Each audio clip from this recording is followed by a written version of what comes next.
Well, we're in the midst of a video series, and in this video, I'm going to be discussing the O in the acronym Theosis, which represents the Old and New Testaments, which together provide this substructure for the marvelous reality of deification, and that from the book of Genesis right through the book of Revelation. In his commentary on Genesis, Ephraim the Syrian went so far as to depict the paradise narrative as a paradigm of deification, as a spiritual geography for the conceptualization of deification as the goal, as the end of the Christian life. And in a brilliantly concise distillation, Dr. Thomas Buchan points out that in the writings of Ephraim, paradise occupies and operates as a liminal space. It is the part of the created cosmos that is intended to serve as a venue for divine and human communion. And as such, it is special and set apart in relation to the rest of creation. Ephraim imagines the Edenic garden as a mountain like unto Mount Zion, a mountain dwarfing all others, its paradisical peak reaching to the very habitation of God. He imagined that the tree of knowledge was planted halfway up the mountain, while the tree of life was located with the Shekinah at the mountain peak. So if Adam and Eve had rejected the serpent, they would have eaten from the tree of life, and the tree of knowledge would not have been withheld from them. From the one they would have gained infallible knowledge. From the other, they would have received immortal life. They could have acquired divinity with their humanity. Well, instead, they were exiled from the Edenic garden and from traversing the slope leading upward toward the peak of deification. But the rest of the biblical narrative is that of a second Adam who clothed himself in fallen humanity. It has been well said in his temptation and obedience on the mountain in the wilderness. Christ rehearsed the events and he reversed the effects of Adam's temptation and Adam's disobedience on the mountain of paradise, rehabilitating human free will and reiterating the proper paradigm for its use. And it was above all in his death on the cross and resurrection from the dead that Christ returned Adam and vicariously humanity to the life of Eden. So while the Genesis narrative prefigures the prodigious arc reaching from creation to deification, you turn to Exodus and there have a provision for the prototypical archetype. Because it's there in Exodus that God speaks to Moses face to face as a man speaks to his friend.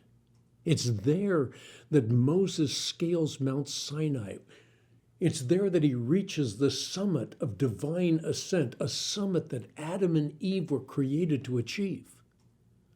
So as you make your way through the Old and New Testaments, you encounter the vivid imagery of Israel as a bride prepared for a bridegroom.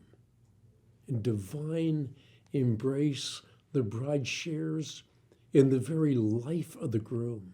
This is a foretaste of the time when God breaks into history and he perfectly unites divinity with humanity and that within himself.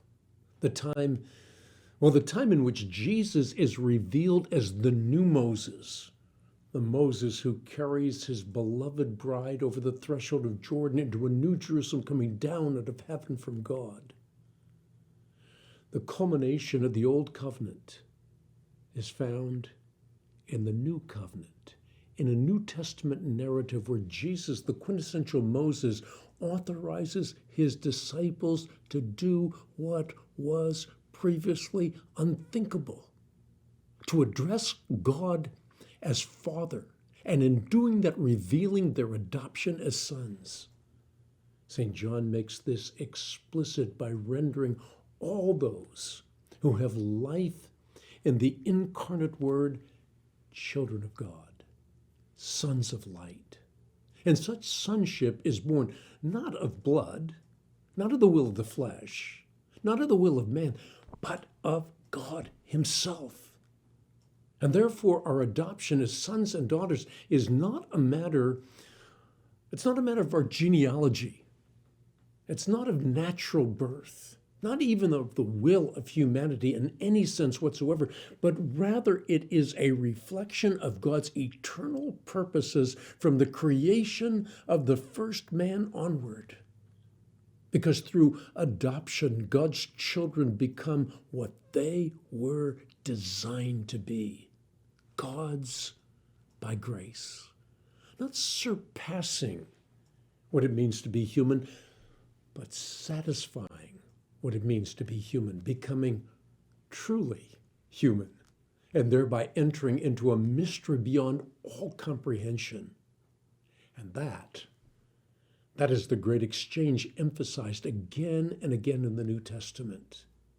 In incarnation, the Son of God becomes what we are, so that we might become what He is. He emptied Himself of heavenly glory to join humanity to His divine nature.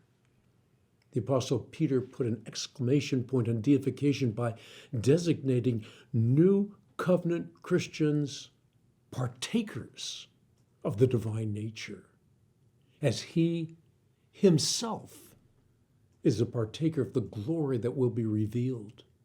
God's by grace, adopted sons and daughters, Christ bearers, His divinity interpenetrating our humanity, His love, His strength, His glory, His righteousness. This then is the great arc of the biblical narrative. From the Old Testament to the New, from Genesis to Revelation, an arc stretching from creation to deification. Well, the next video, we get to the first S in our acronym Theosis, and that will serve to remind you of 7 ecumenical councils, all of which, as I'm going to point out, highlight the struggle of the Church against the Gnostics in defense of deification as the ultimate end of redeemed humanity. Stay tuned for the next video coming up shortly, and I hope in a very impactful way for you.